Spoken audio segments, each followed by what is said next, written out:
Iniciamos en este momento la grabación por mí. Le doy la bienvenida también a Águeda y a todos mis hermanos que están conectándose a través de mí a esta grabación. Y empecemos entonces con una oración especial. En el nombre del Padre, del Hijo y del Espíritu Santo. Amén.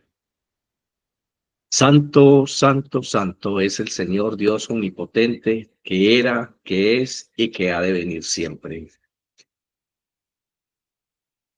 Santo es el Señor. Qué buen versículo para iniciar. Vamos a pedir perdón a Dios por nuestros pecados, diciendo: omnipotente y misericordioso Padre, hemos errado y nos hemos extraviado de tus caminos como ovejas perdidas. Hemos seguido demasiado los designios y deseos de nuestro propio corazón y hemos faltado a tus santas leyes. Hemos dejado de hacer lo que debíamos hacer y hemos hecho lo que no debíamos hacer. En nosotros no hay salud. Mas tú, oh Señor, compadécete de nosotros, humildes pecadores.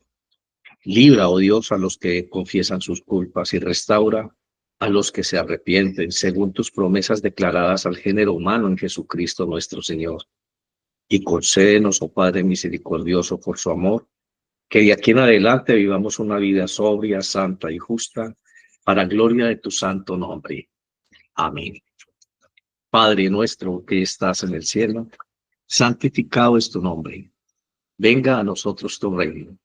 Hágase, Señor, tu voluntad en la tierra y en el cielo. Danos hoy el pan de cada día y perdona nuestras ofensas como perdonamos también a quien nos ofende. Y no nos permitas caer en la tentación y líbranos del maligno. Amén.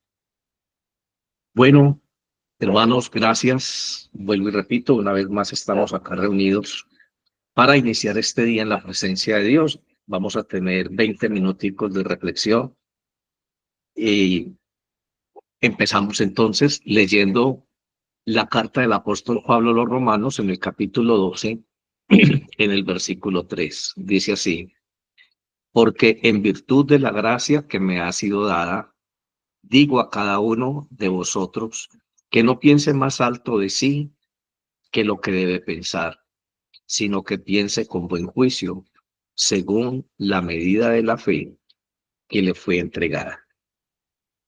Nuevamente lo voy a leer: porque en virtud de la gracia que me ha sido dada, digo a cada uno de vosotros que no piense más alto de sí de lo que debe pensar, sino que piense con buen juicio, según la medida de la fe que le ha sido dada. Bueno, cada uno de nosotros tiene una medida de fe y un nivel de gracia. O sea, cada uno de nosotros tiene un nivel de fe y eso implica un nivel de gracia. En otra ocasión estaremos entonces tratando acerca de este tema. Pero hoy quedémonos simplemente con esto, con esta amonestación que el apóstol nos está dando. Dice: en virtud de la gracia que me ha sido dada. Bueno, esa gracia no es más ni menos que la gracia de ser apóstol en la iglesia de Cristo. Y con la autoridad del apóstol, con la autoridad apostólica, entonces exhorta a la iglesia de Roma y por ende a todas las iglesias cristianas que cada individuo que las conforma no tenga un concepto superior de sí mismo o sobredimensionado del que debe tener. Está hablando el apóstol aquí que para poder nosotros tener un conocimiento adecuado, un concepto, perdón, adecuado de nosotros mismos, tenemos que conocernos, tenemos que saber quiénes somos. No podemos tener un concepto de nosotros mismos si no sabemos quiénes somos. Y pienso que allí es donde está el problema de muchos de nosotros. Vemos a diario personas que están hablando de sí mismas, conceptuando de sí mismas y afirmando cosas de sí mismas que para nada tienen coherencia con la realidad de sus vidas. Este tipo de personas tienen una idea, un concepto de sí mismos a lo que desde ayer en este tema áureo que estamos tratando, que se llama la autoestima, hoy estamos en la segunda disertación al respecto, podemos estar diciendo que el mundo, la psicología, entonces, supone que este concepto que tiene cada persona de sí mismo debe ser dimensionado de tal manera que la persona pueda vivir en concordancia con ese concepto, en armonía con ese concepto. Si lo consigue, entonces la persona va a ser una persona amable, que coopera, y este estado de autoestima en este tipo de personas se afianza y se mantiene a través del reconocimiento y de la alabanza. Hablamos de alabanza en términos bíblicos y hablamos de reconocimiento en términos psicológicos. Necesitamos ser reconocidos y eso va de la mano con el concepto humano de autoestima. Vuelvo y repito, todos tenemos un concepto de nosotros mismos, una imagen ideal de nosotros mismos, que es la que queremos proyectar. A veces ese concepto es sobredimensionado porque no obedece a la realidad, y es a lo que Pablo se está refiriendo. Por la gracia que me ha sido dada, o sea, con la autoridad del apóstol, les pido que por favor no tengan un concepto mayor de ustedes mismos del que deben tener, según la virtud de la fe. Quiere decir que desde la perspectiva del apóstol, para un cristiano, elaborar un concepto de sí mismo debe ser algo que nazca a partir de la fe que le ha sido dada, de la fe que le ha sido depositada en su corazón, del nivel de fe con el que esta persona está siguiendo a Cristo. No todos los cristianos tienen el mismo nivel de fe. Hay algunas personas que necesitan reliquias, santos, imágenes y cosas de estas para estimular su espiritualidad. Hay otras personas que no necesitan esto. No quiere decir que lo uno o lo otro sea ofensivo a Dios, toda vez que no se está reconociendo en las imágenes facultades divinas, que ya sería idolatría. Pero si en la conciencia, si en el entendimiento de una persona aún necesita ese tipo de estímulos, miremoslos con misericordia y no los acusemos ni hagamos comentarios peyorativos al respecto, ni los tildemos de idólatras. La idolatría es un campo muy amplio y estoy muy seguro que casi ninguno de nosotros va a estar exento de ese espectro del que se ocupa la idolatría. Bueno, desde ayer iniciamos un tema que es la dignidad. Este preámbulo es un abrebocas a lo que hoy quiero compartir con ustedes. Y decíamos ayer, establecíamos un paralelo entre la dignidad y el orgullo. Hoy vamos a hablar entonces, ahora sí, de la dignidad como tal, de este concepto que es muy actual, sobre todo en este momento tan convulsionado del pensamiento humano llamado posmodernismo. El posmodernismo perdón, casi no lo digo, el posmodernismo es aquella forma de pensar del hombre que ya no acepta, como en la era moderna, valores absolutos. El posmodernismo entonces todo lo relativiza. Cada individuo entonces quiere establecer una verdad personal, un concepto personal acerca de muchas cosas. Entonces ha entrado en un relativismo que no lo lleva a ninguna parte. El hombre posmoderno tiende, por su manera de pensar, por este tipo de filosofía, a individualizarse cada día más, y a esto colaboran los medios tecnológicos y otro tipo de cosas. Pero en medio de todo de toda esta convulsión que presenta este mundo posmoderno, donde es difícil encontrar valores absolutos, donde es difícil encontrar puntos de vista morales y éticos que sean aceptados comúnmente y que funjan como punto de partida para elaborar modelos de conducta. Es difícil que nosotros podamos definir entonces de una manera muy adecuada a qué se refiere cada individuo cuando habla de dignidad. La dignidad entonces empieza a ser también relativa y dignidad para una persona puede ser diferente al concepto que pueda tener otra persona acerca de esta dignidad. Tenemos una imagen de nosotros que la psicología dice, como lo anoté hace un momentico, que debe ser satisfactoria para cada individuo. Cada individuo debe estar agradado con esa imagen de sí mismo que tiene en su mente.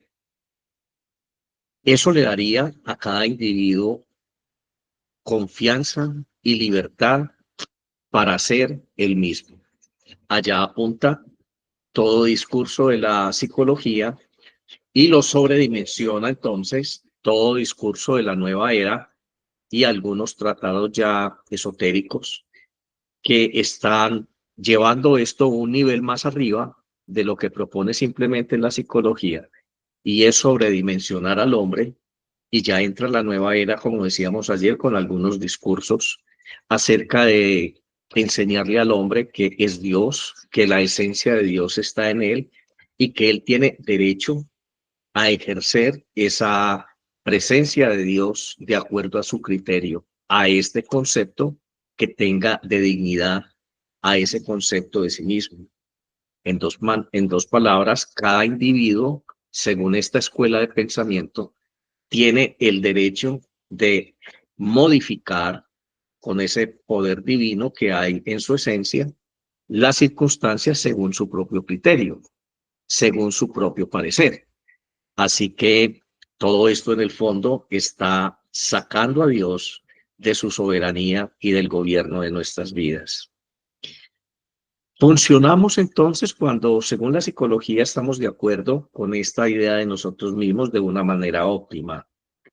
Pero por el contrario, cuando nosotros nos avergonzamos de nosotros mismos, quiere decir que estamos avergonzados de nuestra propia imagen.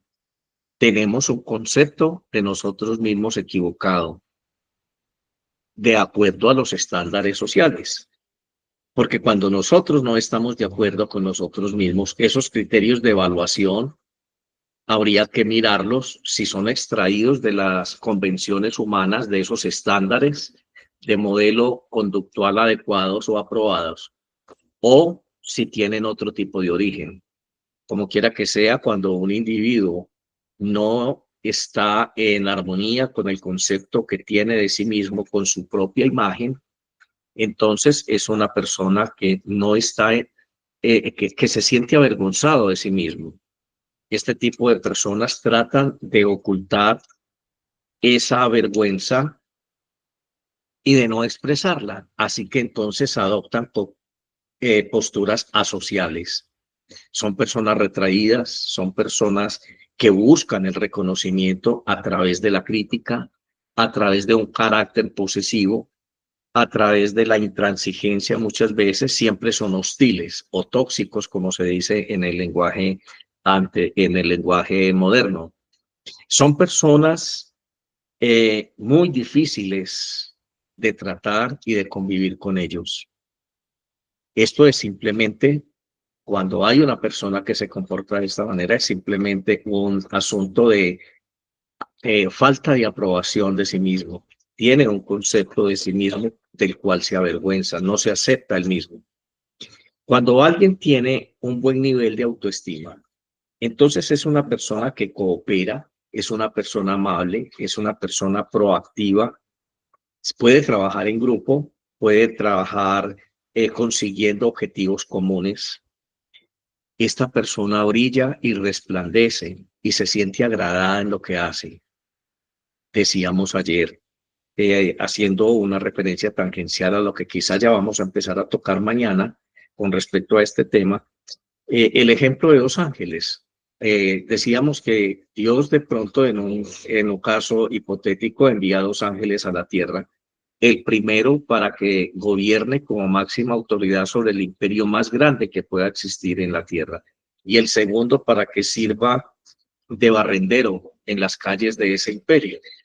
Entonces preguntábamos desde la perspectiva humana, ¿cuál tiene mayor estima? ¿A cuál tiene Dios en mejor estima? ¿Al que lo puso a gobernar o al que lo puso a barrer?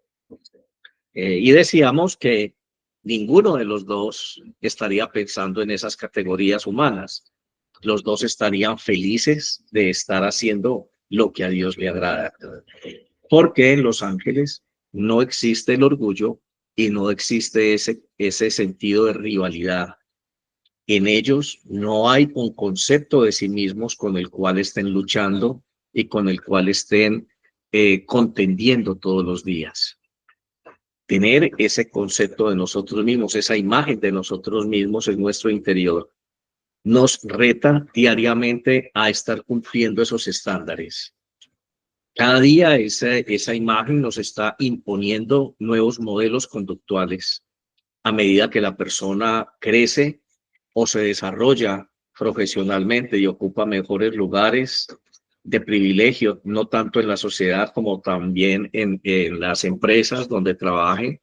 Eso implica también un modelo conductual diferente y siempre está presentando retos. Pero esto no ocurre en la mentalidad angélica. Para ellos, Dios es el todo en su existencia.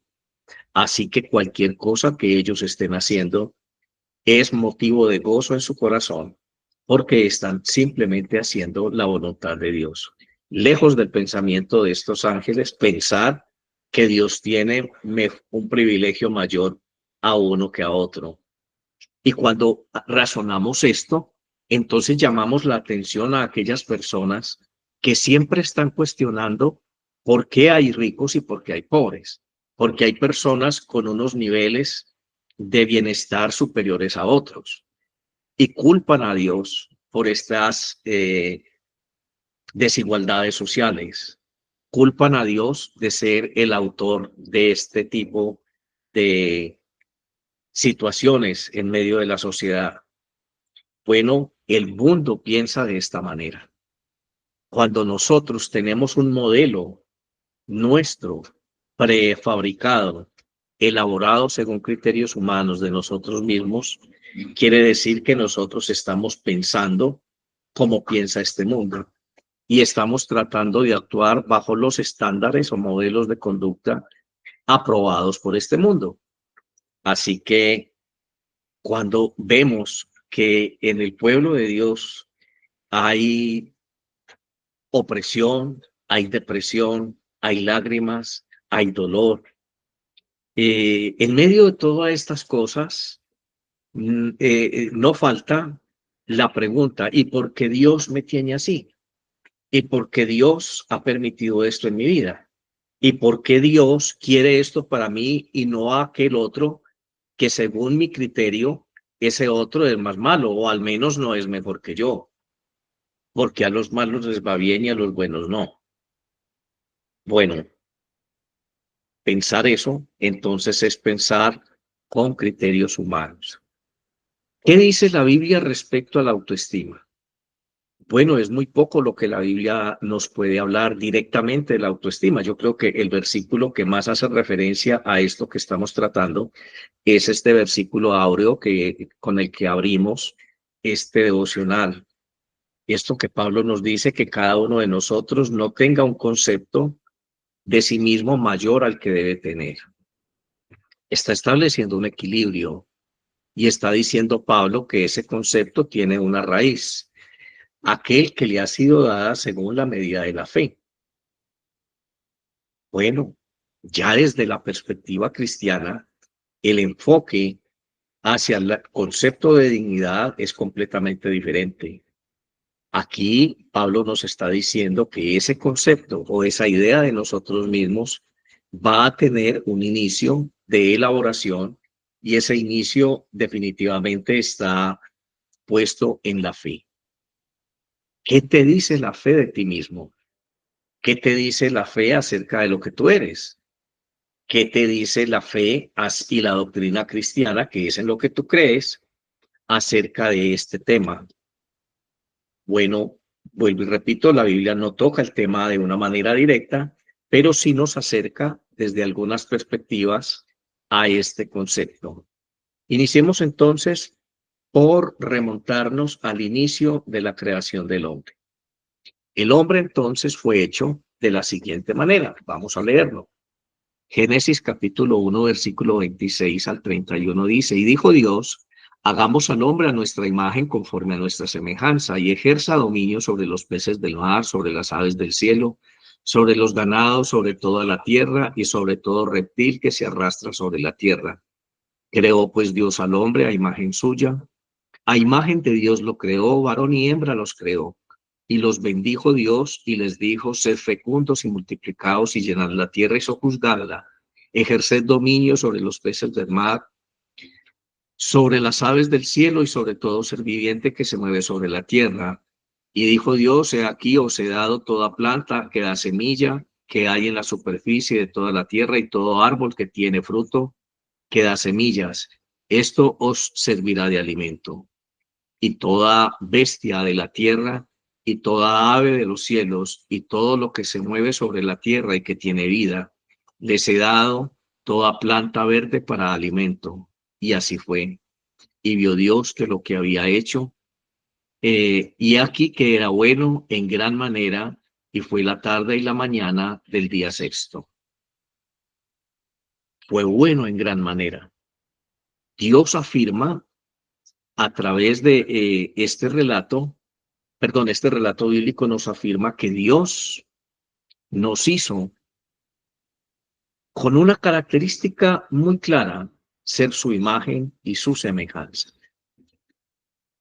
Y esa imagen y esa semejanza tenían un sentido según el plan de Dios, y es ser la herramienta a través de la cual, primero, como decíamos ayer, el hombre va a tener un estándar moral en línea directa con Dios. Y eso le va a servir al hombre para tener la mente de Dios y administrar la creación de Dios conforme a esas facultades que Dios le otorgó para hacer la voluntad de Dios en este mundo creado. El hombre fue puesto en un estándar más alto que todo nivel de creación hecho. El hombre fue puesto señor de la creación. Era una criatura muy privilegiada, más privilegiada que los ángeles. Y tenía un compromiso muy claro de parte de Dios para llevar a cabo en su existencia. Ese era el modelo primigenio de la idea que Dios tenía del hombre. Aquí tenemos entonces dos conceptos. El concepto que el hombre puede tener de sí mismo y segundo, el concepto que Dios tiene del hombre. ¿Cuál es la imagen que yo tengo de mí mismo y cuál es la imagen que Dios tiene de mí? Aquí entonces entra la fe. Si tú consideras que puedes alcanzar a Dios según tu propia imagen, según tu propio estándar, es un asunto que estoy seguro que en el tiempo, por el amor de Dios, vas a tener que reevaluar, porque cada vez que intentes vivir de esa manera te vas a producir dolor. No podemos luchar contra la corriente. Bueno, podemos, sí podemos, pero sería muy desgastante y muy tedioso. Muy dura la vida luchando siempre contra la corriente. Y pienso que eso es lo que ha sido la vida de la mayor parte de nosotros.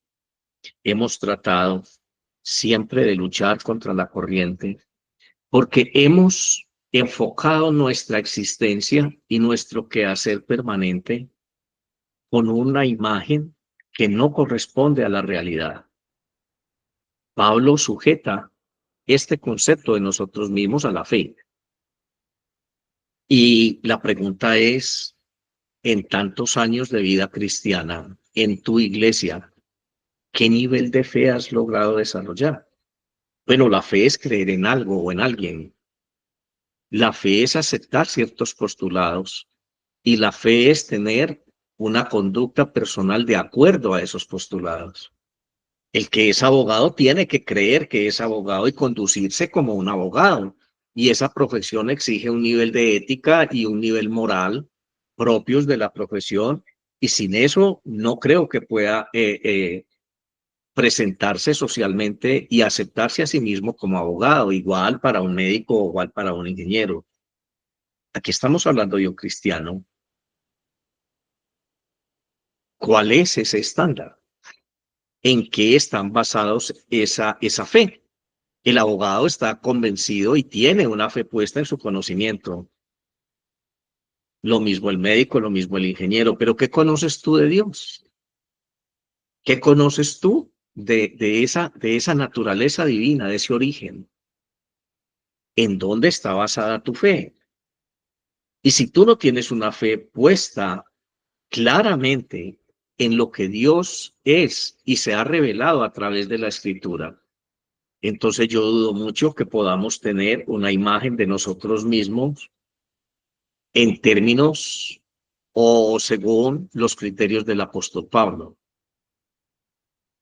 No tengan una imagen diferente de ustedes mismos mayor a la que deben tener. Y esto según la fe, la medida de la fe que a cada uno le ha dado Dios. La fe es un don de Dios y no hay un nivel de fe mayor o menor. Quizá nosotros podríamos referirnos en categorías humanas a esa clasificación.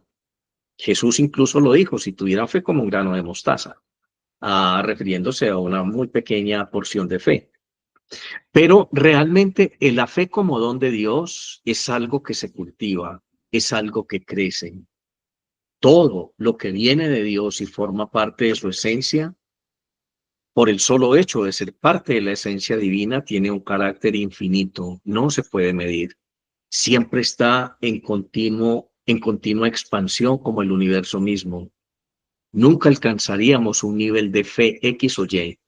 Siempre nuestra fe tiene que estar siendo retroalimentada. No puedo vivir el día de hoy con la fe de ayer.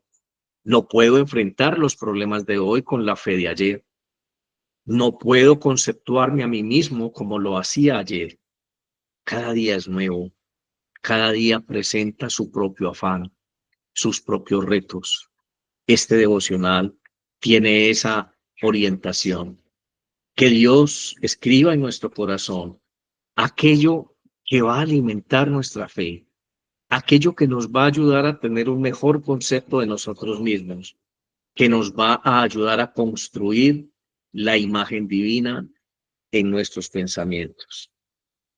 ¿Cómo abonar entonces este tema según la Biblia, el tema de la autoestima?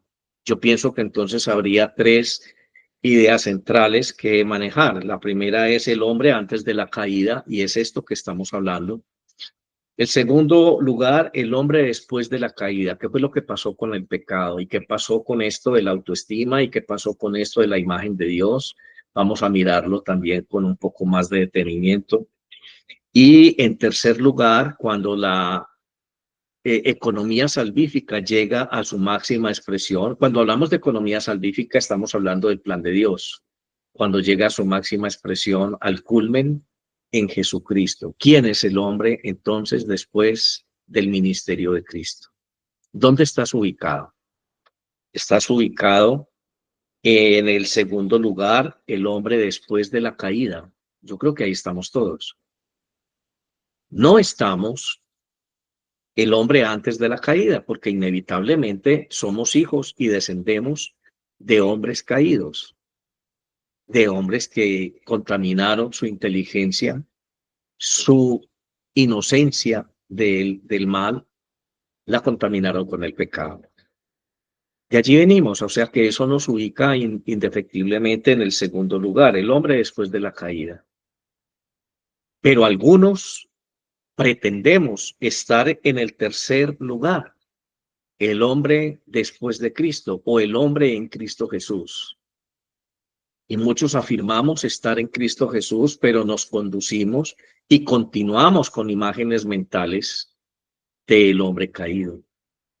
Mañana vamos a continuar con este tema y les animo a que lo miren, lo mediten. Próximamente, en unas horas, voy a poner este devocional grabado en YouTube por favor, lleguen al canal de YouTube. A veces comparto este devocional, a veces no lo comparto, pero ayer no lo hice, hoy pretendo hacerlo.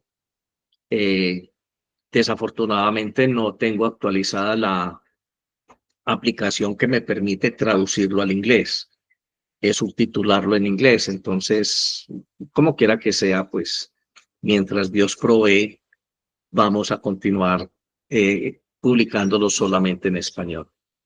Este ministerio es costoso. Quizá ustedes no se imaginan cuántas aristas tiene esto. Hay viajes misioneros que hacer. Hay personas a quien atender desde el punto de vista de la caridad fraterna. Hay jóvenes a quienes tratamos de ayudar en sus estudios. Hay misioneros que hay que soportar ciertas necesidades. Ser obispo es ser un padre espiritual.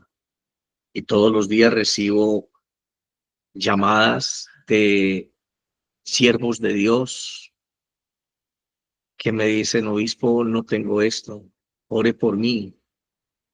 Tengo problemas en mi matrimonio. Mi esposa me cuestiona mi trabajo para Dios. Dice que debo dejar de trabajar menos en la iglesia y trabajar más porque hay necesidades en mi casa. Yo estoy de acuerdo con eso, pero también debo alimentar la fe de mis sacerdotes y decirles: Dios te provee, porque el obrero es digno de su trabajo. Hay algunos no pueden pagar su seguridad social y hay que ayudarles con esto. Y aunque les ayudamos con esto, muchos no obtienen sus medicamentos. La iglesia es un organismo vivo y mientras estemos en este mundo necesitamos el apoyo de los hijos de Dios. Usted es un hijo de Dios. Usted diariamente bebe de la iglesia, se nutre de la iglesia. Usted diariamente encuentra en la iglesia refugio, amor, comprensión, oración, libertad, cuando la iglesia tiene que ejercer autoridad sobre cosas malas que le estén sucediendo. Siempre en la iglesia vamos a tener acogida, un lugarcito, pero nunca pensamos que por el hecho de ser hijos de Dios, tenemos una responsabilidad con los asuntos de mi Padre que está en el cielo. Jesús tenía 12 años cuando se perdió. Sus papás lo buscaron y lo encontraron en el templo. Y cuando María reprendió al niño, le dijo: ¿por qué nos haces esto? Y Jesús le dijo: ustedes no entienden que también debo estar ocupado en las cosas de mi Padre. Tú estás ocupado en las cosas de tu Padre. O simplemente vas a la casa como el hijo holgazán, comes, te llenas, te sacias y chao. Sigues llevando la vida con tus propios criterios. Lo que pase con los demás me tiene sin cuidado. Lo que pase con los misioneros que están trabajando de frente y diariamente con el reino de Dios me tiene sin cuidado. Ojos que no ven, corazón que no siente. Pero eso sí, cuando necesitamos a Dios, lo necesitamos y queremos que esté allí. Lloramos, nos afligimos, nos lamentamos y que Dios nos ampare. Eso sí, sin que nos cueste nada. Porque no queremos dar, no queremos ofrecer lo que Dios nos ha dado. No hemos entendido que lo que tenemos no nos pertenece. Lo que tenemos es de Él y para Él. Quizá después de esto vamos a tomar algunos elementos de mayordomía cristiana en estos devocionales para que las personas puedan comprender de qué se trata este compromiso. Ya me pasé 6 minutos más hablando de esto. Terminemos entonces con esta invitación a apoyar la iglesia. Hay tantas necesidades, créanme, hay tantas necesidades. Dejo en sus conciencias esto, como también dejo en sus corazones el mensaje que hoy hemos recibido de parte de Dios. Oremos. Padre, en el nombre de Jesús, te damos gracias con un corazón agradecido por tu fidelidad. Perdona nuestra indiferencia. Tú que conoces la naturaleza de nuestro corazón. Tú que conoces, Señor, la forma en que pensamos, de dónde vienen esos condicionamientos que motivan nuestros pensamientos a expresarse de una o de otra manera. Tú conoces nuestra cultura. Padre, hoy queremos pedirte que el Evangelio sea una contracultura en nuestra vida. Queremos aprender los elementos de la cultura de la santidad.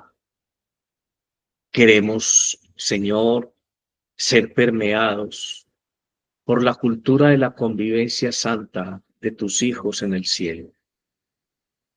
Somos la iglesia terrestre y en la Eucaristía nos unimos, tanto la iglesia celeste como la iglesia terrestre, cuando decimos santo, santo, santo. En ese instante la tierra y el cielo se unen y durante esos segundos nuestra naturaleza es absorbida en el cielo. Permite, Señor, que podamos comprender esto y que podamos ser sensibles a tus asuntos, a las cosas que a ti también te importan y te interesan. Padre, en el nombre de Jesús, dejamos este día en tu presencia. Y con eso, Señor, la necesidad de cada uno de mis hermanos que me está viendo en este instante y que va a ver esta grabación. Sé propicio a ellos, ayúdales, fortaléceles y sobre todo, Señor, enséñales a no tener una imagen, un concepto de sí mismo diferente al que deberían tener en humildad, conforme a la medida de la fe que tú les has dado. Dios les bendiga en el nombre del Padre, del Hijo y del Espíritu Santo. Nos vemos mañana a las 7 de la mañana nuevamente. Un abrazo para todos y feliz día.